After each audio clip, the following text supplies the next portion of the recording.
Car conversation, car conversation, sitting in a car, talking about Christianity and the culture.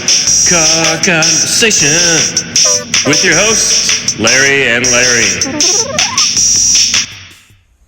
Well, hello and welcome to Car Conversations. I am your host, Larry. I am joined once again by Larry. Thank you for having me. I'm glad to be here again. This is fun. Yeah, let's get right into it. So, this time I want to talk about, it's a worldwide thing, but let's talk about America. What's going on right now? What's the deal with this virus? What are we doing? Alright, well, I would say to start off with, this isn't a virus situation. There's not, the thing that's going on right now isn't about the virus. It's about fear and unbelief. And I get that from a few different places. You know, you look at how Jesus, they brought that little boy to Jesus who was having seizures and there was a devil in him. And the disciples couldn't drive him out. And the man brought him to Jesus. Jesus drove him out. And later on the disciples were like, why couldn't we do that? And Jesus was short and to the point and said, your lack of faith, your unbelief. And, he even specifically said, the way that you get rid of this lack of faith, this unbelief, it doesn't even have to be huge. Faith the size of a mustard seed will do it. But he said the way to get rid of that is through prayer and fasting. So he never acknowledged the devil, the demon that was in the boy. He never acknowledged the boy or his family. It wasn't about that. It was about their perspective of knowing that they had the authority through Jesus Christ to drive that demon out. A good example of knowing that is when you look at the centurion sent for Jesus and said, my servant needs you. My servant needs you. And Jesus sent back, should I come and heal him? And the centurion was like, you don't even have to come, Lord. You're just like me. I tell someone to do it, they do it. I tell someone to go here, they go there. You're the same. Just speak the word, and he'll be fine. And Jesus was like, "Wow, that is some faith." The centurion knew the authority of Jesus.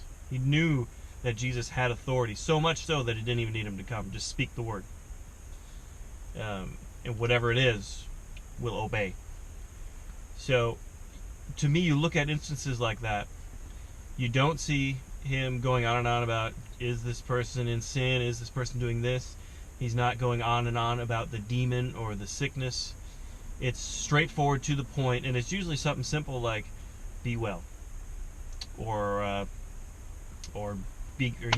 driving something out. It's not some long drawn out thing.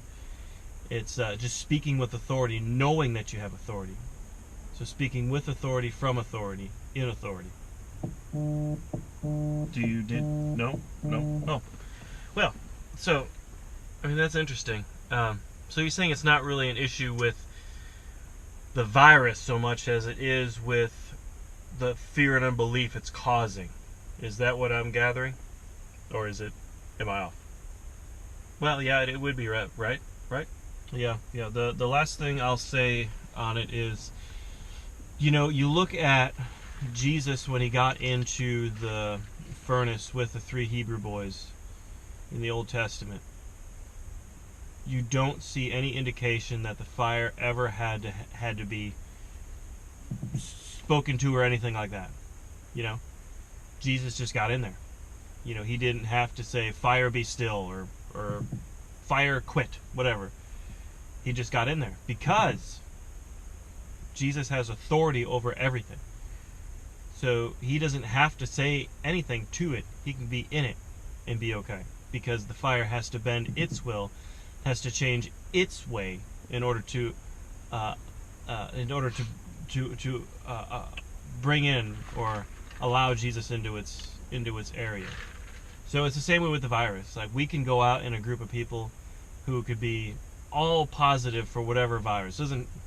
Coronavirus, it could change that out with anything. It doesn't have to be just you change it out with any kind of virus or flu or sickness or disease. And we could be in the middle of that, knowing that we have authority, and we'd be okay. That thing doesn't have anything on us. It can't come in us because we have authority over it. So when you know that, when you realize who Jesus is, you can be okay in any circumstance. In fact, you can live as if nothing's going on, because to you, the one who is in authority, nothing really is changed. You're still in authority. And if anything, the people around you need you more than ever. They need to have that same hope and authority and power that you have. It's a very good point. It's very good. It's definitely cause for reflection. Thank you for joining us.